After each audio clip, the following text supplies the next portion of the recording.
Let's talk about trauma.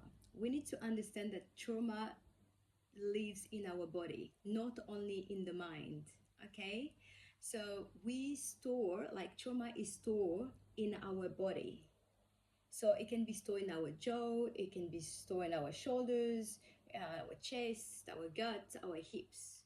So when we know that, we understand that trauma is not just a memory, but it's an embodied experience. It lingers in our cells, in our nervous system, in our posture, in our physical appearance. So what I mean by that is it's not the it's not the event that is the trauma, it's how we respond to it. Here's an example from past clients, okay? So, I've got a few clients in the past struggled to lose weight, okay? They've tried all the diets, they've tried all the training and all the supplements, etc. Now, through the coaching, realize that, not realize, but because obviously it depends of like how far the trauma happened. If it's in childhood, the memory, your brain could have just like suppressed it. But oftentimes, like, yes, I was sexually abused at this age, at this time. And then understand and realize that it's actually after that event that they started to put on weight. So we need to understand that the weight that carried, it's a coping mechanism, it's a survival mechanism, a survival instinct. The body is just like, oh, hang on, this happened to me, this happened to us.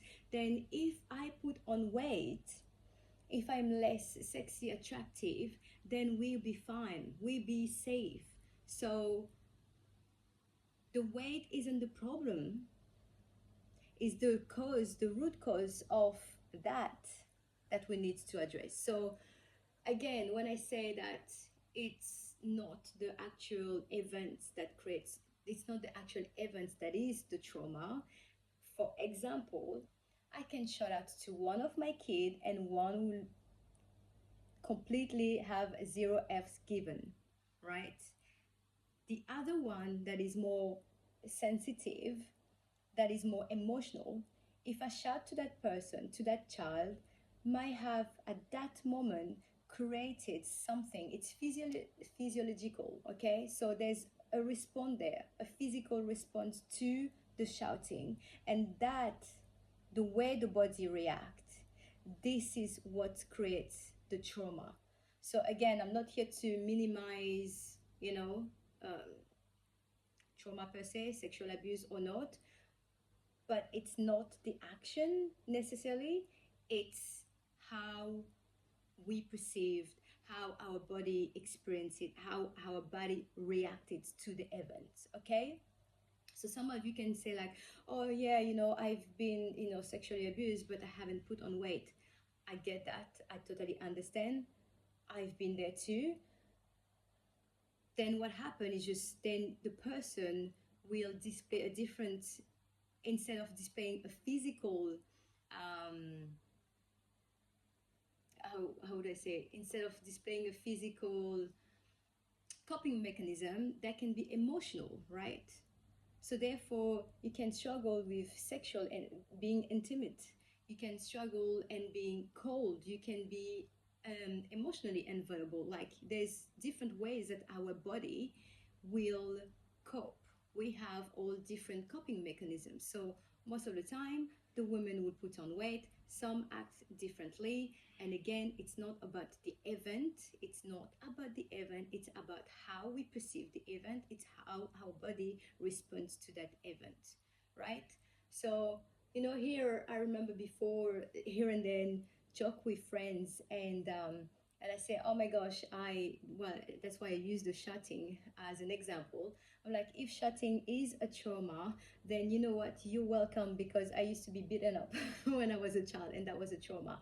Now, yes, that was a joke, but that is also so false, okay? You can't see it in this way, in this perspective, because it's not because I was beating up that my trauma is more important or more it's damaging me more than someone that's been shouting out, okay? It can be equally the same damage to the person based on how they perceive it, based on how they lived it, this experience. I hope that makes sense. And yeah, understand that, like those, if it shows in the body, trauma shows in your body and not only in your mind, because obviously your mind has been, your conscious mind have been suppressing it. Okay, so it become unconscious, and that's why it shows in the body, because it's been suppressed and needs to be expressed in one way or another. So how can I express it? I'm going to express it physically by putting some weight on.